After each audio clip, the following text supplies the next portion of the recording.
मुरमुरे की भेल और नमकीन तो आपने बहुत बार बना के खाई होगी, पर एक बार बिना बेसन बनने वाले मुरमुरे के ये कुरकुरे पकोड़े बना के देखिए।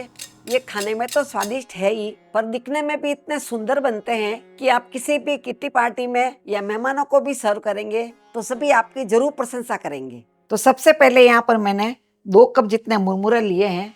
इस मुरमुरों को अभी हम पानी में डाल करके धो लेंगे। मुरमुरे को आपकी भाषा में क्या बोलते हैं मुझे कमेंट बॉक्स में लिख करके जरूर बताएं। हमारे यहाँ पर इसे फूलियाँ बोलते हैं। इसे ज़्यादा देर पानी में नहीं रखना है, बस थोड़ा सा इसको इस तरह से साफ कर लेना है, जिससे इसके ऊपर कोई मिट्टी वगैरह होगी तो वो निकल जाएगी।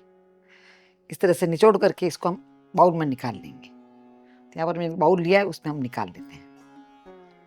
पानी में आप छोड़ देंगे तो बहुत ज़्यादा सॉफ्ट हो जाएंगे। इस तरह से मैंने सभी मुरमुरों को धो करके पानी में से निकाल लिया है। अभी इसे हम साइड में रख देते हैं।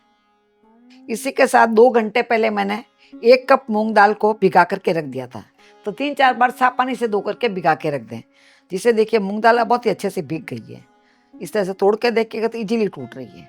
और यदि आपको जल्दी से भिगा करके तैयार करना है तो गुनगुने पानी में भिगा दें, तो 1 घंटे में ये भीग के तैयार हो जाएगी।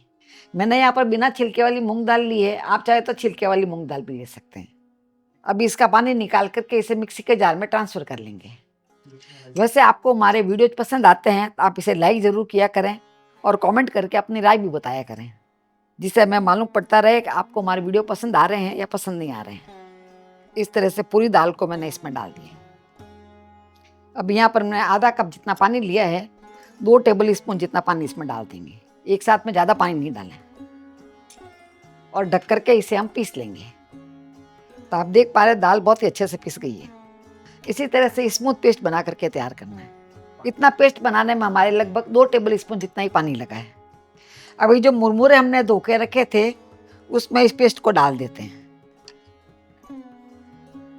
इस तरह से पूरी दाल को मैंने इसमें निकाल लिया है। अभी इसे हम मिक्स कर लेंगे। मुरमुरे के कारण से इसका लुक भी बहुत अच्छा आता है और खाने में स्वाद भी अच्छा आता है।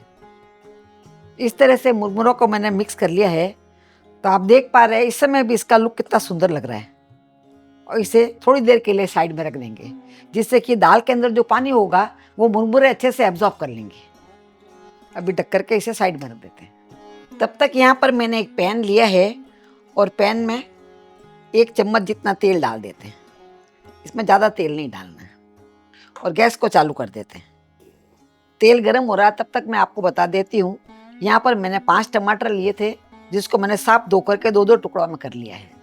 और टमाटर कभी भी आप लें थोड़ा लाल टमाटर लें, जिससे इसका लुक बहुत अच्छा आएगा। अभी इस टमाटर को हम इसमें डाल देते हैं।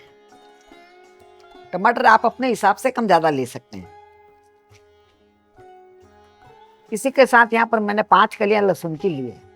ये बड़ी साइज का लहसुन है, इसीलिए मैंने 5 ली है। यदि आप छोटी साइज का लहसुन लेते हैं तो 8 से 10 ले सकते हैं। लहसुन को भी इसमें डाल देते हैं। लहसुन भी इसी के साथ में पक जाएगा।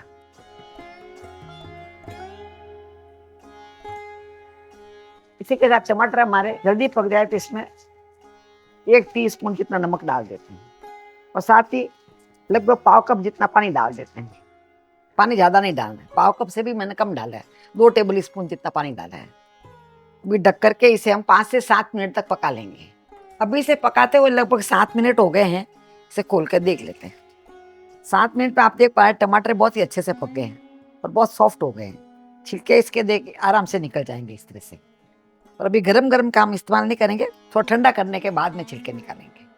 ठंडा करने के बाद में आप देख पा रहे हैं छिलके इसके इजीली निकल जाएंगे, क्योंकि ये बहुत अच्छे से पक गए हैं।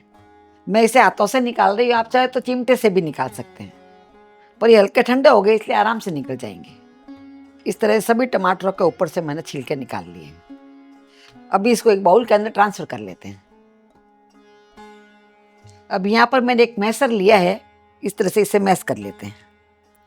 तो टमाटर अच्छे पके हुए आराम से मैश हो जाएंगे। इसी के साथ लहसुन भी अच्छे से मैश हो जाएंगे। मुझे ये चटनी थोड़ी दरदरी पसंद है, इसीलिए मैं इस तरह से मैश कर रही हूँ। आप चाहे तो मिक्सी के जार में डाल के पीस भी सकते हैं, पर दरदरी का टेक्सचर बहुत अच्छा आता है और स्वाद भी बहुत अच्छा आता है। इस तरह से मैंने टमाटर और लहसुन को अच्छे से मैश कर लिया है। इसमें मैंने लहसुन डाला है, आप लहसुन नहीं खाते हो तो स्किप कर सकते हैं, खाली टमाटर से ये बना सकते हैं। अभी यहाँ पर मैंने आधा छोटा चम्मच जितना काला नमक लिया है, काले नमक का फ्लेवर इसमें बहुत अच्छा आएगा। और इसी के साथ मैंने 2 हरी मिर्ची ली है, ये भी इसमें डाल देते हैं। और एक मैंने मध्यम आकार का प्याज लिया जिसको महीन महीन काट लिया है, ये इसमें डाल देते हैं। कच्चे प्याज का टेस्ट इसमें बहुत अच्छा आता है। आप चाहे कोई इस तरह की चटनी खाने के साथ भी बनाकर खा सकते हैं।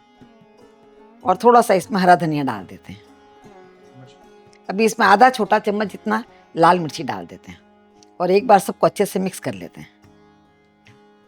अभी सबको मैंने अच्छे से मिक्स कर लिया है और मिक्स करने के बाद में लास्ट में इसमें आधे नींबू का रस डाल देते हैं।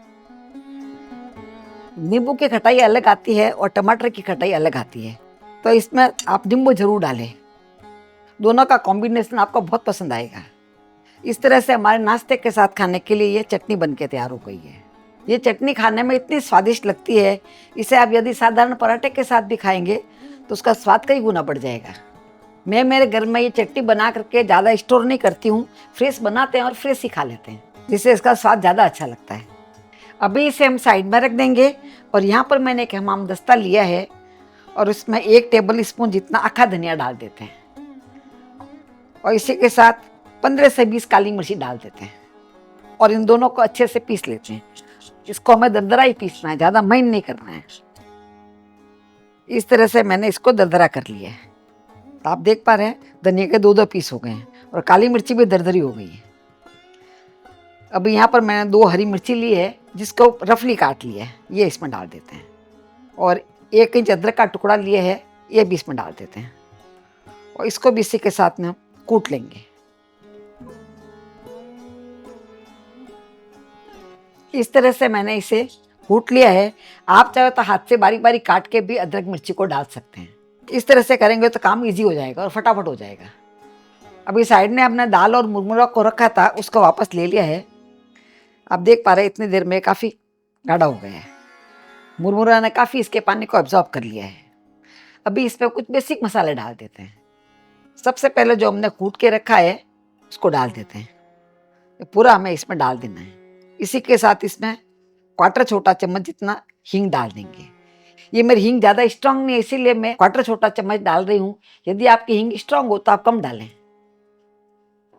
अभी इसमें 1 छोटा चम्मच जितना नमक डाल देते हैं। तो नमक आप अपने स्वाद के अनुसार कम ज़्यादा डाल सकते हैं। और यहाँ पर मैंने 2 छोटी साइज के प्याज लिए हैं जिसको महीन महीन काट लिया है, ये इसमें डाल देते हैं। अभी इसमें आधा छोटा चम्मच जितना लाल मिर्ची का पाउडर डाल देते हैं और ढेर सारा मैंने हरा धनिया लिया है, ये इसमें डाल देते हैं। हरा धनिया आप ढेर सारा डालें, इसमें उसका टेस्ट बहुत अच्छा आएगा।